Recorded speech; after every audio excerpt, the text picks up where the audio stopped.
have some people trickling in. So welcome to the final day of Sourcing at Magic. We hope you're all finding what you're looking for out there, getting your questions answered, and there's been some great sessions, so thank you for joining us today.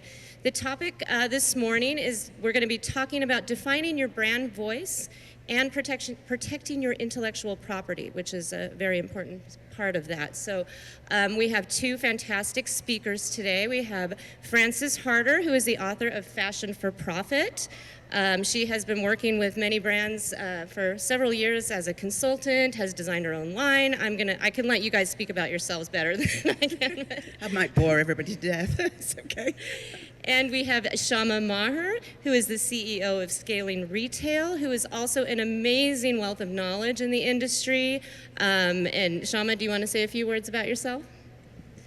I don't know how to make things. I know how to sell them. There you go. I know how to make them. We have the I don't know how to sell maker them. and the seller, and those are two very important components to this industry. So we're going to go ahead and get started.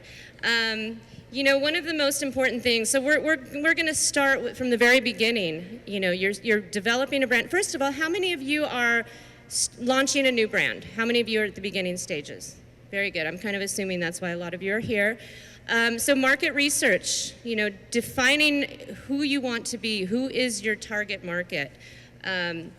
So Syama, what would you say, how important is a brand logo and name when you're getting started?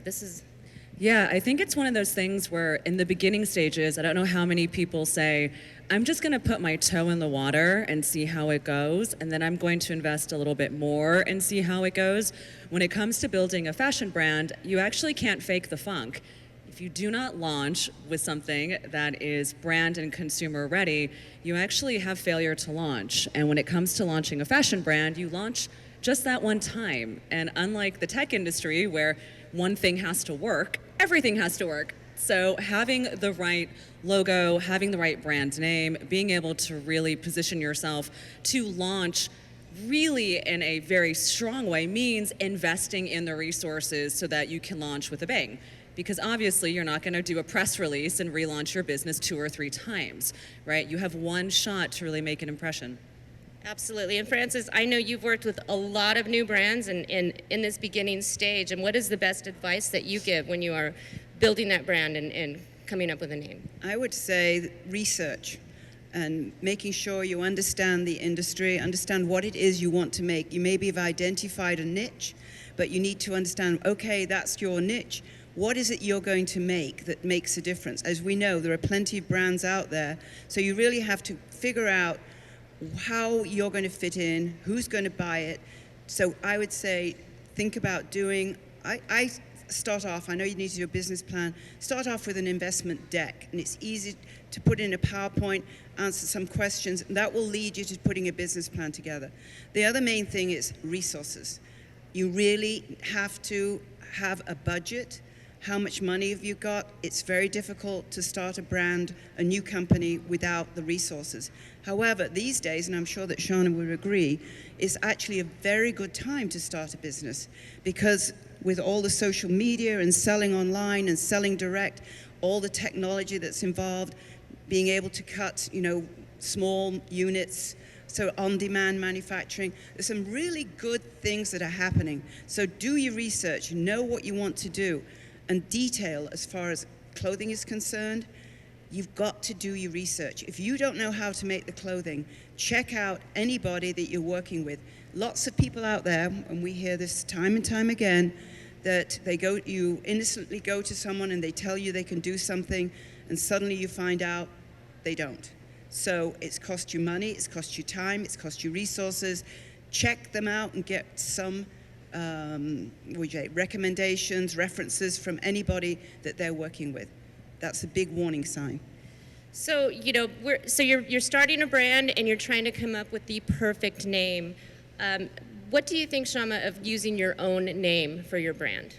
Oh my God. Okay. And I know Frances will probably say the same thing.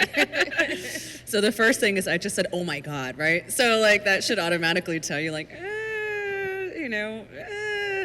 are you willing to lose your name? How important is your name to you? That's a really important question you want to ask yourself. Also, Might there be other businesses down the line that you might also like to be able to launch, and that you might also want to be able to use your name in terms of building brand equity and credibility? And so obviously, and I'm sure Francis will give some color details here on examples of people who've actually unsuccessfully had brands that launched with their names and ended up losing their naming rights and then had difficulty relaunching. But ultimately, at the end of the day, if you're willing to, and I would say first and last name is definitely, I would say, a no-no. I do think that there are ways to get creative with using, a last name or a way of using a first name and a middle name, something that can feel more personal, again, depending on what your name is.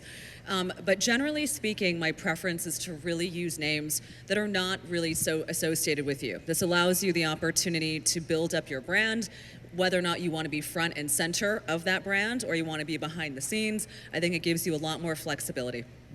Yeah, and Francis, I know you have examples of this, and you've seen this happen and go in the wrong direction, right? Right, and as Syama said, one of the examples says Jill Sanders.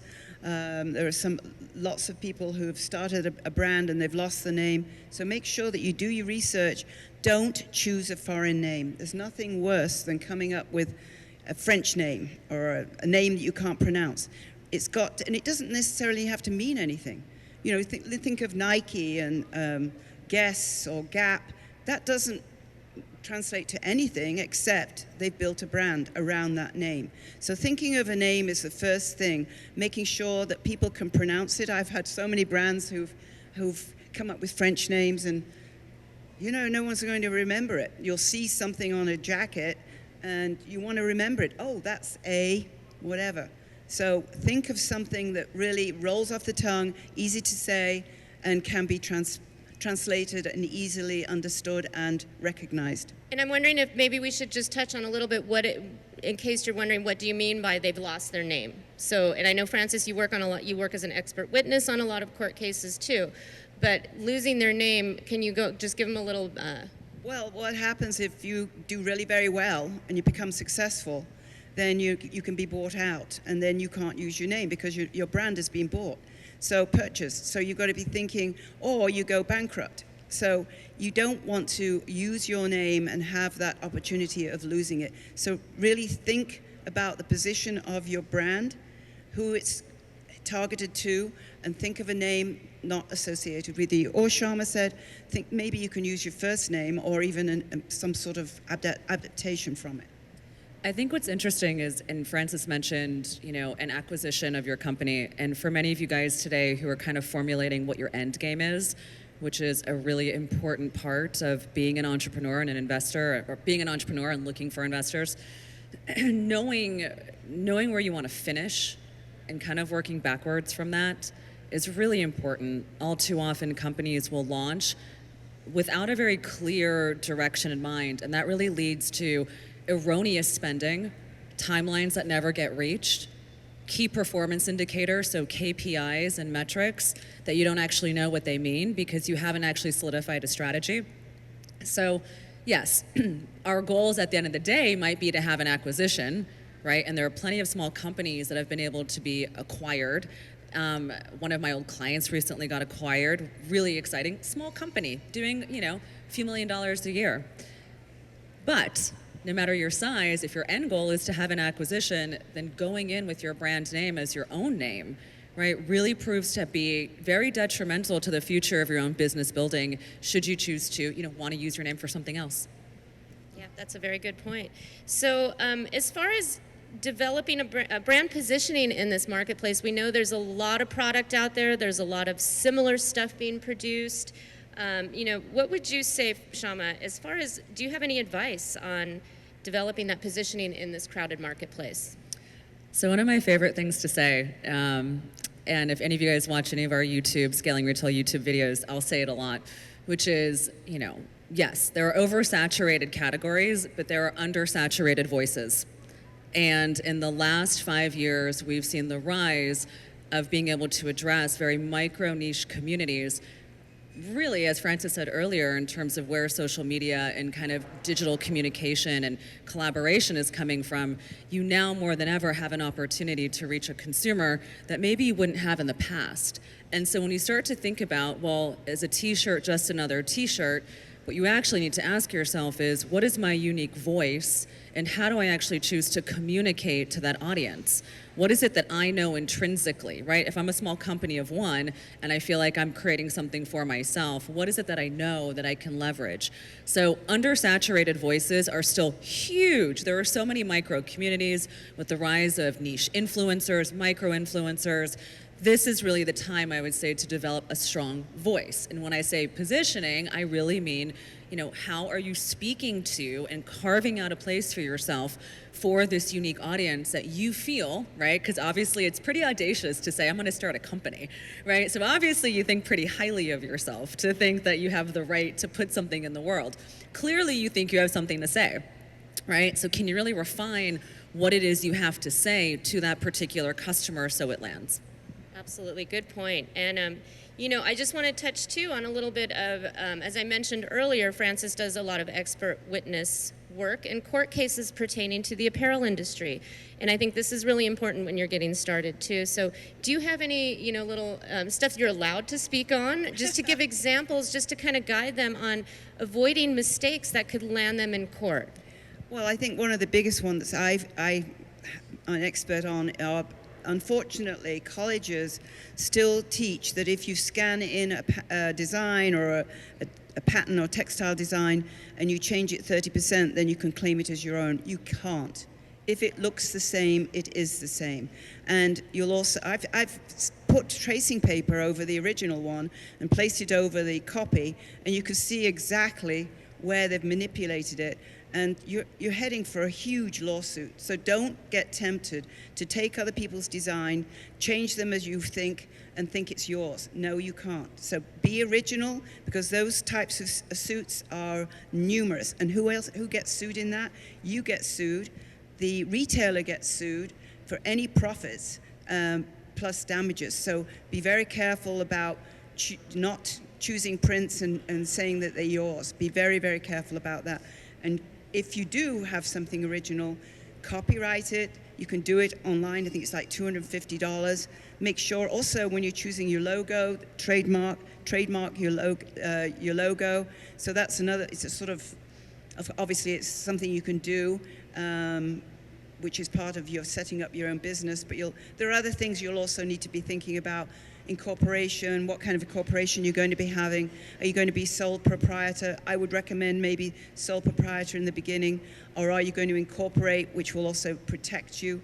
But understanding that, and I would suggest the SBA has some amazing help out there for people in business, and they'll help you with a lot of free assistance. I'm not saying that they're the best for the industry, but they'll help you get launched. We worked with them when we had the FBI. They did a lot for a lot of our companies. Yeah, and in case you're wondering, the SBA is a Small Business Association, and there are branches in different cities across the U.S. So look into that, because I think there's a lot of free information out there that people aren't aware of. And I know when you're getting started and you're launching a brand, you're wearing a lot of hats. There's a lot to consider. So any free help is always good, right? Absolutely. And just to kind of piggyback on this idea of, the percentage of copyright, et cetera, do you guys all know Diet Prada? Yeah. No? You guys? Okay. We got one. So you're going to get on Instagram right now, and you're going to look up Diet Prada. And Diet Prada is basically the call-out culture for when it comes to things like, people who are ripping off small designers, when it comes to cultural appropriation, when it comes to really calling out what's happening in today's society when it comes to copyright infringement.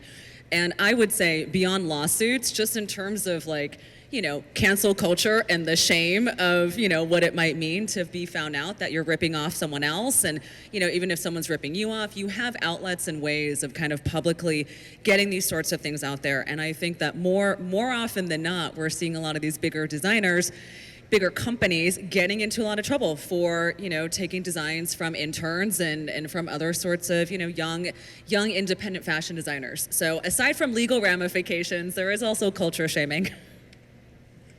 Well, I mean, there's one now. I'm working on a huge box. What do you call it? A box store. What do you call it? Big box store. I can't speak anymore. Big box store that is being sued by a smaller company, and they have taken the whole aspect of how the garments look, and even taken part of the name and put it in their store. So it's a pretty big suit. So we'll see what happens with that. I've got a deposition next week. Yeah, so I think the key in all of this is when you're getting started and you're thinking about starting the brand, do not forget about protecting yourself in all of these other areas. And I just want to throw one thing out there because I've seen this happen to new companies where they're so busy in all of this planning and designing and developing, and they choose their brand and they register it, and then all of a sudden it's time to launch that website, and guess what? That domain name is not available. So the last thing you want to do is put all this work into it and then realize you don't have the domain name. Have you had any clients run across? None of my clients. Okay, good. But, I tend to be what they call an oh shit hire, which is like, people have either tried to do it on their own and then they're like, oh my God, what am I doing? Or things are going really well and they're like, oh my God, how do I grow this thing? So I'm in a different position. You get them at a different stage of development. But, Francis and I have both worked with a lot of, people getting started, needing guidance. And I know it's overwhelming because you're doing everything, So we just, these are little tidbits of, little nuggets of info not to overlook because that's really important. The first thing you do, if you've got an idea, you sit down with a glass of wine and you make sure that domain name is ready. If it's not, you buy... I'm afraid I've probably got about 40 different domain names, but I had an idea last night and got back and I tried to buy the domain name. Luckily I couldn't, but so you've got to think of a name that you can buy the domain name for. Don't choose a name and then suddenly instead of .com that you go to .usa or something. Make sure that you have a clean creation of a brand in the beginning, because if it gets diluted, you're in trouble. Choose a name. And then you've got you've got your domain name, then you can go and register that brand. You've got to also get, there are obviously different things, whether it's going to be incorporated. Start a bank account under that name. You register their name. You go to your city hall, register it, so you've got a business license. And then you can go through the process of getting legal in the industry. You have to have an RN number. It's called a registration number. It's inside your garments. If you look at it, it's called an RN. It tells you who's made that garment. How many of you are in California? Okay, so California and New York have very strict rules in regards to getting a manufacturing license. So that would happen. You don't really need to do it until you start selling. But you need to make sure that whoever you're working with who's sewing your garments, he's a contractor, he needs a contractor's license. So people in California, and if you are outside the state of California, but you're sewing in California, you'll also need to get that manufacturing license. So there are legal ramifications that you need to clarify, and like Trish was saying, there are so many things that you need to checklist of when you start, and because once you start, and especially if you're going to be starting and you're selling onesies and twosies, who's going to be packing those up? Are you doing it in the garage, or you've got somebody who can help you doing fulfillment, packing, pick and packing? So there's a lot to think about, but selling direct, you haven't got that huge markup. If you sell to a retailer at $50, they're going to sell that for $120. So you can sell direct for $50, so it gives you a better value. So think about how your target market, who it is, and Syama, she's really great at sort of assisting you to target with all the social media and all the rest of it. You come up with names I haven't even heard of. I'm gonna give a little plug without going too far off topic because she's mentioning all this costing stuff. She's got a really great, easy to read costing book, and it's so important because that's where a lot of people make mistakes in the beginning too, is not costing things out properly. So now that we're talking about all of these things to remember, now we're at the point where you're building a team. You're launching this brand. So Syama, what would you say is a strong team for a startup? What is your insight to that?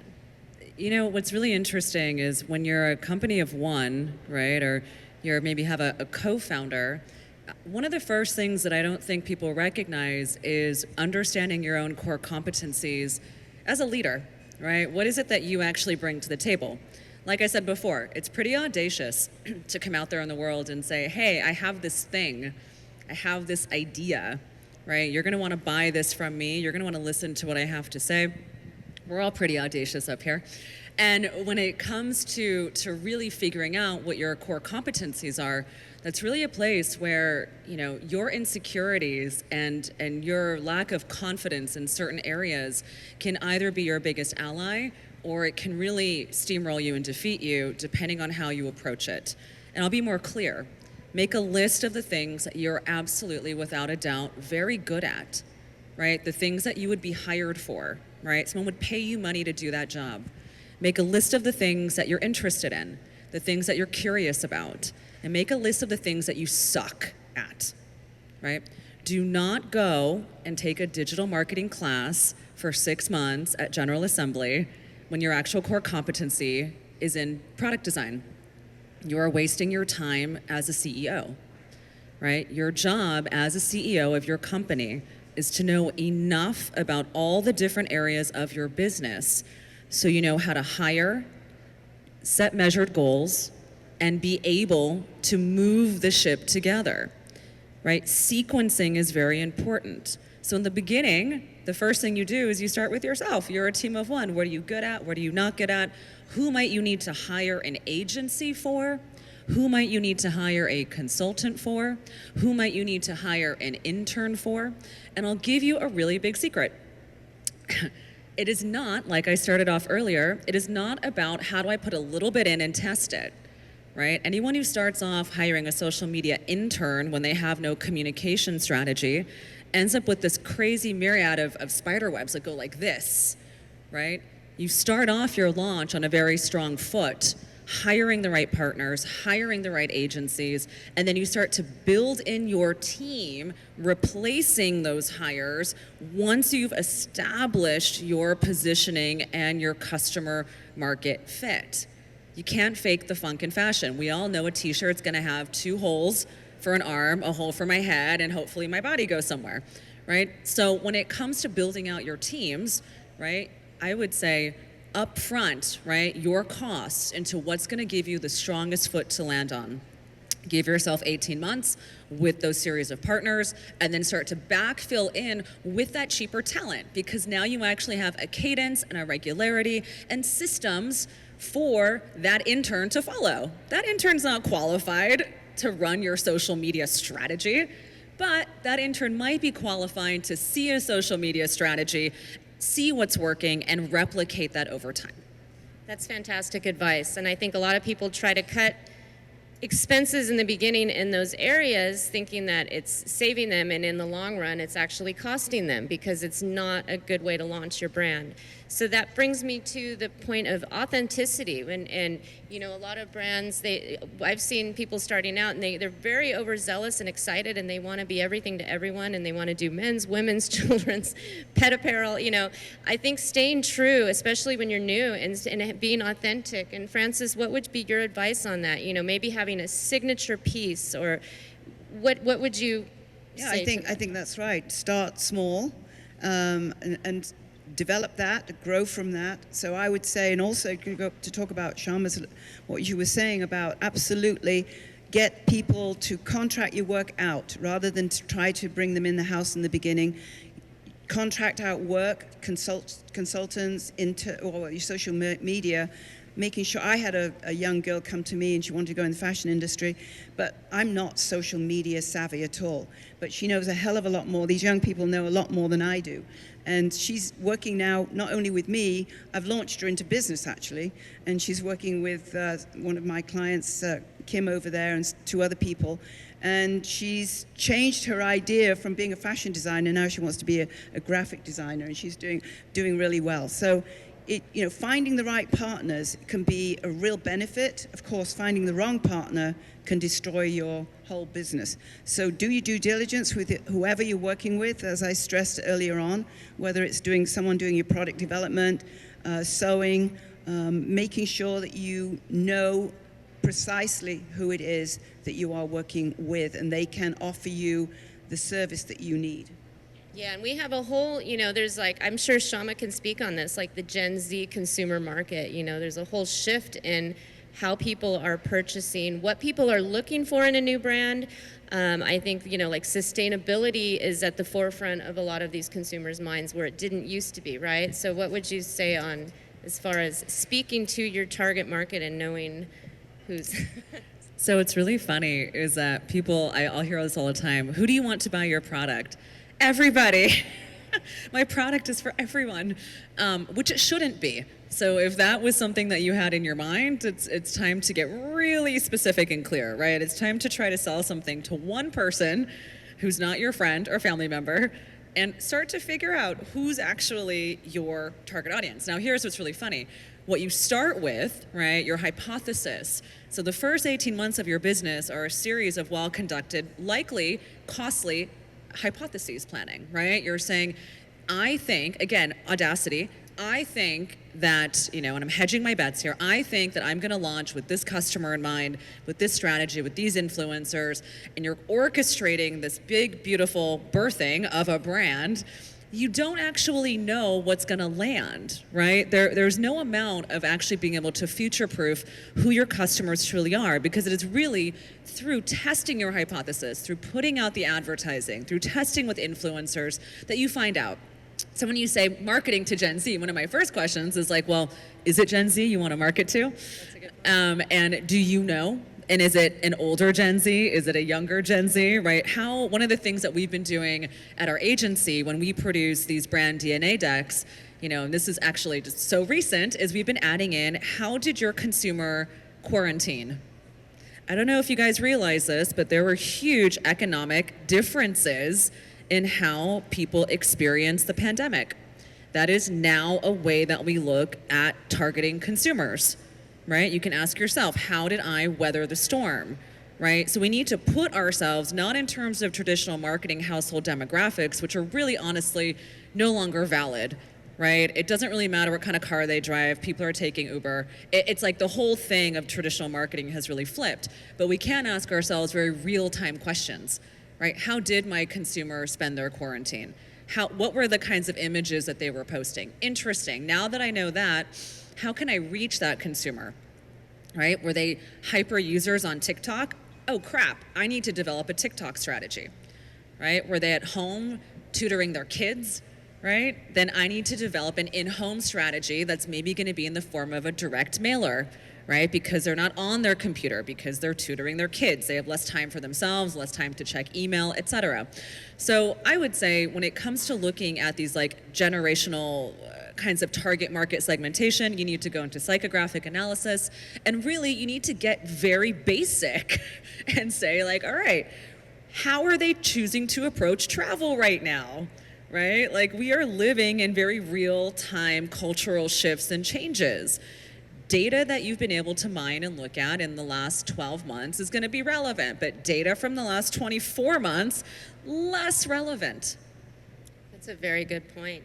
One of the things we didn't touch on when talking about the IP part of this conversation is when you get to the point where you might be selling internationally or looking into selling internationally, when do you need to trademark, and can you just touch on either or both of you on that process of, because you might be protected here in the States, that doesn't mean you're protected in other countries. So depending on which country you want to go to, you're going to have to protect your brand in that country.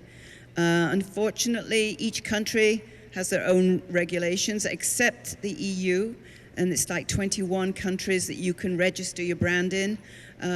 But if you're manufacturing in China, what are you going to do to protect your brand? There's been so many stories of people going over there to have the goods made right in the beginning. People even like some famous brands, and they had the made over there, and their logo, their name was registered in China by a Chinese company, and they couldn't use it over there. So as they grew and became more in demand, they could not sell their brand in that country because they'd lost the name. So be very careful about where you're manufacturing and who you're manufacturing with.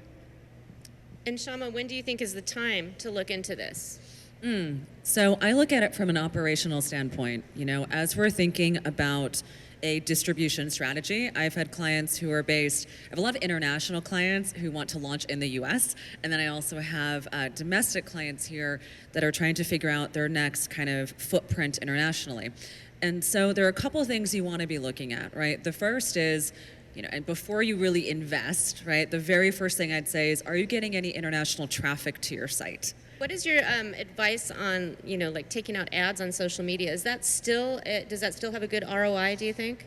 Oh my God, it's so expensive. Okay, so basically, when Apple and Facebook got into the ring and started to fight, the ROAS, so the return on advertising spend, was just like, it was awful. I mean, a lot of bigger companies and small companies had to pull their advertising ads. Did anyone experience this kind of Facebook advertising like bonanza thing? No? Okay. You guys are all very lucky because it was very traumatic for a lot of your fellow business owners who then had to pull back their strategy and say, how else am I going to reach my customer? What's really funny is that I kind of liken this to almost what happened last year in the pandemic, which is, oh, I only have a brick and mortar strategy. Oh crap, I need to have an e-com strategy, right? It's like when things start to shift in your existing business model, it actually shows your dependencies and your holes. Now, from a marketing standpoint, I always kind of pitch, we do this like sales and marketing boot camp every quarter. I always pitch layering up a cake, right? You never want to be overly reliant or dependent on one type of advertising strategy. You will shoot yourself in the foot the moment that thing shifts and changes. So I would say, yes, I mean, Facebook advertising is never going to go away. I think it's very important at a very low level to have dollars running. You want to keep pixels warm. You want to make sure that you're still reading data. But as far as when to shift assets between different marketing strategies, like you got to stay agile and nimble, and you can't over-index on one. Yeah, I'd say that, right now we're kind of living in this really interesting era of celebrity CEOs. And those of you guys who are launching your own businesses, I would encourage you to really think about your own personal social media presence, your appetite for communicating with your audience, your appetite for being vulnerable, authentic, getting on camera, and being able to speak about why you started your company. Right? Why it is that you're creating what you're creating. What is your lifestyle like? It really bodes to this authenticity conversation that I think is extremely, extremely important. It's not to say that each of you guys have to get on Instagram and be the face of your brand, but you should have a position as to how comfortable you are with being the face of your brand. And should you decide to become that celebrity CEO, I think you will be better off for it. And the reason why is I believe that your first business is not your last business. And I believe that many of you will be starting multiple companies whereby your name as a CEO, the brand that you develop around yourself, which is different than the brand that you're launching into the world, will help you over time. So if you have an appetite, right, for getting on stage like we do and, getting people to know who you are, great. That's really going to help you. If you do not have that appetite, really think about what are the anchors, personalities, and people who is going to be the anchor of your brand. And it doesn't have to be you, right? But you really need to think about who is going to be that personal, vulnerable, and emotional connection point. So the more cross-marketing that you can create with your own company is another way of growing your own company. That is a good point. I think we live in a time where corporate social responsibility is very important. Wouldn't you say, Syama, to have a plan in place? Do you think more consumers are looking at that, where that's something they're actually looking into before purchasing a product? Totally. I think it's definitely, first of all, does it look good?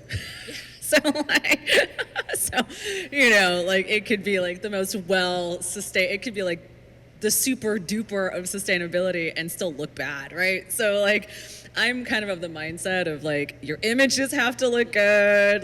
You can have the most amazing product that's oh my God, it's got all the bells and whistles. And you go onto the website and it looks so bad and you're this is janky, I'm not gonna buy this. So yes on sustainability, but also make sure as you guys are looking at how you're communicating that, right? It's not just about having the most amazing product, which is great because that increases your customer lifetime value. People will keep coming back to you. It's great. The product has to be solid. all of those amazing things you put into the product need to be communicated, right? It's like you have to show it, not just tell, you have to show it, right? It's emotional. And yes, I mean, sustainability, unfortunately, I feel like it's taken forever to kind of get to a more mainstream place. Fortunately, right, I think it was Greta Thunberg who just recently spoke in a Vogue article about how, I think it just came out yesterday or this morning, about how the fashion industry is really contributing to all of these major issues, which we all know. And let's be clear, small businesses are not necessarily the problem here, right? We're producing very, very small units, right? But looking holistically at your brand values, looking at how you espouse those brand values, and also understanding that being a sustainable brand is one component of the brand, right? It's an important one, but it's also just one. Yeah, and also on top of just the actual product being sustainable, I think there's also the give back portion. Kind of like what Tom's Shoes was very successful by their give back. You know, buy a pair of shoes, give a pair of shoes to someone in need. Like those little types of things are great marketing, but it's also doing good, right? So totally, it's doing good, but also it has to be authentic. So like yeah, I can't say, it's like, it's so funny when people are like, oh yeah, I'm gonna give back like X%, and you're like, well, you know, honestly, I'd rather see you have a board seat on that nonprofit and actually like put in the time to do something and talk about it on social and actually like be about it, because I think consumers all know that like a percentage, if you're not actually, I mean, it's great, like that is, I think, is like the top layer, right? It's like, I'm gonna give a percentage back and people are gonna see it and they're gonna recognize it. But as soon as someone pulls back that onion layer, right, and they recognize that it's just some like, oh yeah, I'm giving back a small percentage, it falls short, right? So really think about, like, if you were to roll up your sleeves and dig into an organization and actually really care, right? Like, what would that be? How is that a part of your new company culture? Right? Like, how do you inspire your employees to also care about that? I think it's so deep, and I think that with call out culture, right? If you are not authentic with what you do, not just money, I think you fall short. absolutely, and there's a lot of greenwashing in the industry. Everyone claims to be sustainable, and if you're not, don't put that on your website. You know, just because you use organic cotton doesn't necessarily make you a sustainable company. So, you know, and one of the cool things we're doing here at Sourcing at Magic, you know, from the sourcing side, we hired a company called Hey Social Good, and they're back in the sustainability section. And they have gone through all of these exhibitors, all the factories, textile companies, and actually rated them and looked deep into the layers of what they're doing and what portions, you know, give them a certain badge of sustainability. So, you know, it's like we're starting to actually dig into this process rather than people just saying we're sustainable. Okay, you know, how do you know what's authentically sustainable? Well, I think just to add to this particular conversation, one thing you can begin with is making sure that your packaging is sustainable. Don't use those plastic hang tags. I know that my daughter-in-law is involved in working with protecting the ocean. You know, those plastic things that are hanging on your shirts and wherever else, you rip them off, they go in the garbage, that ends up in the ocean. The fish are eating, the turtles are eating it. So think about all aspects of sustainability, just so that you can not necessarily just say it, but at least you're doing something to assist with this overwhelming pollution with our own ocean, with our own planet. Yeah, and look, you know, just one last thing to say on this is nobody's going to be 100% sustainable. We know that. But I think it's a matter of showing that you're actually making small efforts. Those small efforts are going to help in the long run. So, you know, I want to leave time for any of you who have questions. So I can go around with the mic in the audience. Does anyone have a question for Francis or Syama? Yes, you do. There we go. Thank you. Oh, wrong way, wrong.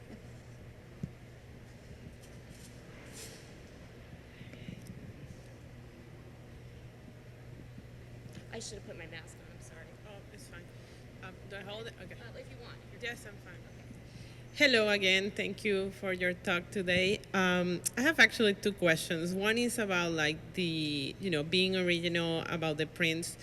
I mean, let's be clear, like there has to be some point, like how original can, you know, if you want to make a print with flowers, I feel like there is already 2 million prints of flowers. And if you want roses, there is probably, you know, and then it's like, how can you like, I mean, where's that line where like, you know, I mean, even if you are creating that print. Well, if you're creating yes, it, but then you look at someone and like, well, that flower looks very close to your flower, or where is that line? Like, what about stripes? I mean, stripes As are I said just, to you, you're doing your original artwork, right? And everybody's artwork is original. However, if you are tempted to take somebody else's artwork and use it as your own inspiration, then you're going to get into trouble. Of course, there are millions and millions of different prints and how they're put together. How you put yours together is your own creation. Okay. It's like an oil, any paintings, right? Yes, thank you. And then my other question is, when trademark, like your name, is it at the beginning recommended to do the trademark of your name, the logo, the symbol mark, all of it, or just because anyway, I talked to my lawyer the other day, he was like, well, each component is like a different trademark. So I was just like, oh, okay, do I do all of them or just the name to start with? I do all of them, and what I would would. also make sure is when it comes to so there are different classes that you're going to apply for trademark, like the application for. So one mistake I see is people applying for everything, and they're like, I'm going to check all the boxes because I want to, have every single opportunity for product, and I want anyone to use my stuff on anything. When you're just starting out, you kind of know what your collection's going to be and the areas you're planning on growing into in the next 3 to 5 years. Stick with those classes, in terms of the product assortment, and then revisit with your attorney and also your business plan and figure out, okay, where am I going to grow into next? Okay, great. Thank you. Hi, thank you so much for this chat. And yesterday we came to another chat and we got some book recommendations. And I started listening to one, and again, books have come into my life and have changed the way I look at things. So my question to you both ladies is, what books would you recommend for an entrepreneur that's on a mission to pursue their dreams and make a change in this world? I would love to hear any books recommendations from you guys. So you're saying you're thinking of starting a business, but its mission is to. Sorry, I'm not quite sure what you're asking. It would be a book recommendation. Like, there's certain books that basically, when it comes to, in your case, I would say, okay, is there any books that you would recommend about trademarks or like? It's all in my book, Fashion for Profit. Okay, perfect. It's over there, and there's a special deal. Thank you. I didn't pay you to say this, but anyway, it's over there, and there's a special for this trade show. Normally, it's 120 for the whole package, and it's 75, and you get the book, the costing, the branding, a DVD, and all the forms you need when you're starting out, which is including contracts, tech packs, all the things, like probably about 50 different things. Wonderful. And then for like marketing or branding, is there any books that you would recommend that? By the time most books come out, the information is pretty old. So here's what I would suggest. When you're looking at aspirational entrepreneurs and you're trying to figure out who should I be reading to get inspired by? Who am I aspirationally going towards? Ask yourself, do you want their success and do you want their pain? It's a very important question. Sometimes we take a look very aspirationally at different leaders who have achieved certain things in this world that we think we also want to achieve, but we also fail to look and see the very circuitous, sometimes painful paths that they've had to go through those processes in order to achieve that. So when it comes to marketing and branding, to go back to that, I would say podcasts.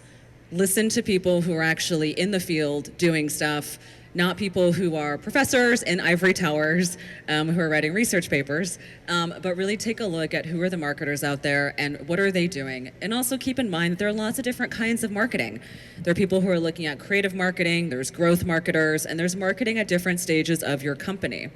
So it's also important to keep in mind that the information you receive should be where you're at, right? You don't want to overbloat kind of your brain with all of these different ideas when quite literally you only have X amount of money to do X, Y, Z.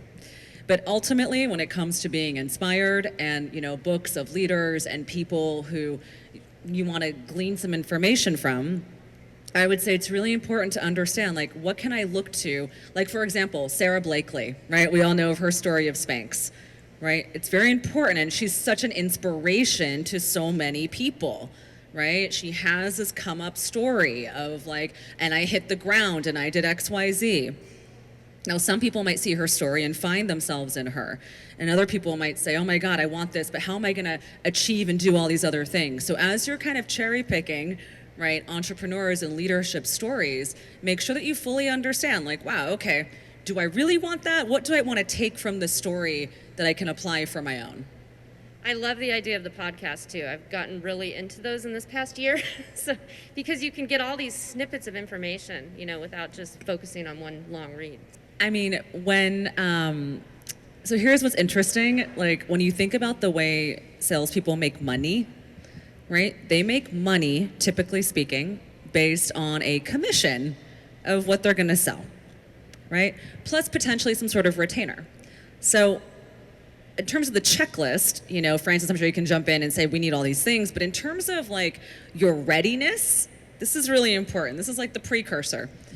You have to think about this sales agent is going to spend their time and energy and resources and connections to get my brand, right, into these doors, right? If I'm a sales agent, what do I need to know in order to be able to want to open up these connections and spend my time and energy? I need to know there's proof of market. I need to know that there's currently sales that are being done, so there's some sort of proof, right, that I know that things are actually taking off in terms of traction. Otherwise, 10% or 20% of nothing is nothing, right? And I might put in 6 months of my hard work, time, and energy, right, to get nothing. And so when it comes to your readiness level of looking for a showroom, looking for a sales agent, my philosophy is to really do the sales, and I don't know your particular stage, but my philosophy is to do sales on your own until you've built up some doors, until you understand how to ship, until you know what your operational cycles are. When you do that, then you go to a sales agent and you can say, hey, here's what the potential, here's what I know about my business, here are my best sellers, like, now go run with this thing because I know there's something there. Yeah, I would say, and this is a really good point actually, is do it yourself to begin with, like Syama said. Rent a booth at Magic, start to sell, start to understand how to merchandise, start to understand what customers need. And when you go to these shows, first of all, start like you're here, walking shows, identifying maybe sales reps who are carrying lines similar to yours. When you get a sales rep, they're going to be you're not going to be able to afford your own rep, corporate rep. You'll have a rep, it's called a multiple line rep, and they will have maybe 10 other lines that they're showing. So finding a rep that you feel that you could identify with, walk them, even if you don't get to the trade shows, walk them up in market.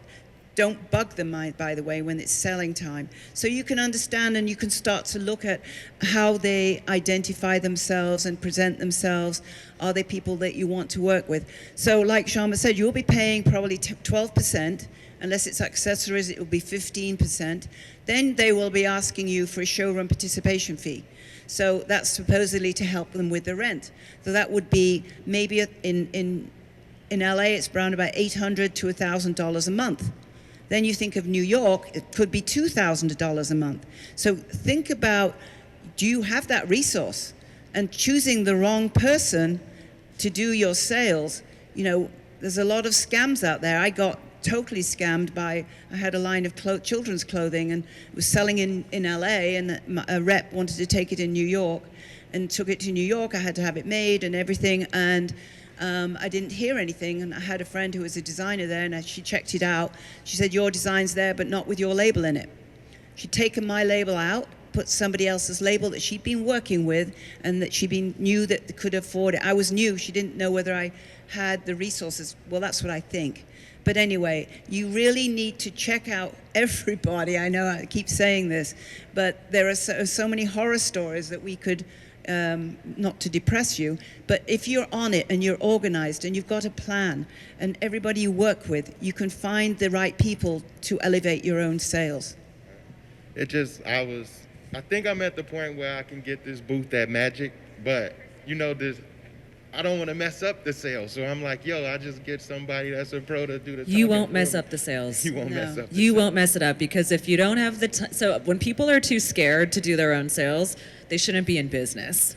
Right? Because it's like if that means that like you need to be able to understand and get customer the whole like this whole thing that we are all doing, right? Is this dance between like I think this, you're going to buy this, what's working, what's not. The amount of changes you're going to probably make in your collection when you start to get feedback like, oh my God, I'm refining my bestseller for the 10th time. I'm working on this hem. I mean, you will not get it right the first time, and you shouldn't get it right the first time because you need to be able to collaboratively work with your audience, right? You're working with your buyers, they're going to give you feedback. You're working with your sales reps, they're going to give you feedback. You're direct to consumer people, you're going to get on the phone with them, they're going to give you feedback.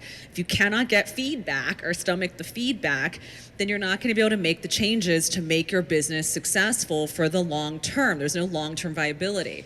But when it comes to like, what's the checklist of stuff I need? Yeah, you need your lookbook, you need your line sheets. Those are really kind of the two main things, lots of different ways you can cut and slice the way that it looks.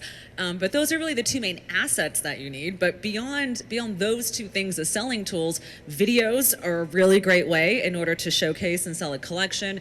And there are a number of super dope startups that are doing all sorts of cool stuff with like augmented reality, where you can actually do these like virtual runways and all sorts of cool stuff that you can do. And all that takes is like going onto Crunchbase, taking a look to see what are the companies that are doing these cool things, and then starting to pitch and see who can collaborate with you. I also recommend that you learn not to get too verbal about what you're doing. You need to understand an elevator pitch. Make it short and sweet so people understand it.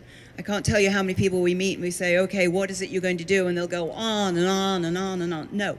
Learn how to be short and sweet, and especially if you do a trade show. The buyers don't have time to listen to a lot of BS. They want to know exactly what you're doing because they're there to buy. So, if you've got product that they're interested in, understand how to show it, how to sell it, have your pitch ready and rehearsed. Hi, good morning, ladies, and thank you for this. My name is Sophie Matil, and I'm actually creating a petite line. Can't hear you, sorry. I'm double masked. All these diapers on us. So my name is Sophie, and I'm creating a petite line for women. And my question is around, you guys talked about IP and branding. So currently I have actually already applied for my trademark for my logo and my name. It is my name. And what I'm finding with fashion development houses is that some of them are requesting to retain the images and they want to be able to, I guess, post about what they're doing with you. What are your take on that? Because I don't want to do it, but they're requesting to retain the rights to kind of post when they want to about what they're working on. And these are the design and development houses, is that correct? That's correct. They want to retain the right to display, your Yeah. work. They want the rights, what? To display your work. Yeah, so it's like imagine like one of the development companies who are like, No. hey, we want to use your images on social. I would say if it's like the finished product and it's already out in terms of like on your own social, I think that I think that it could be okay, if it's already been produced, it's already out there and you're selling it. But the other thing is, you may not necessarily want to be tagged in that post. You may not want to be giving out what your product development resources are. I would say all in all, it sounds like a bad idea. But there might be some creative ways to work with them. I don't know.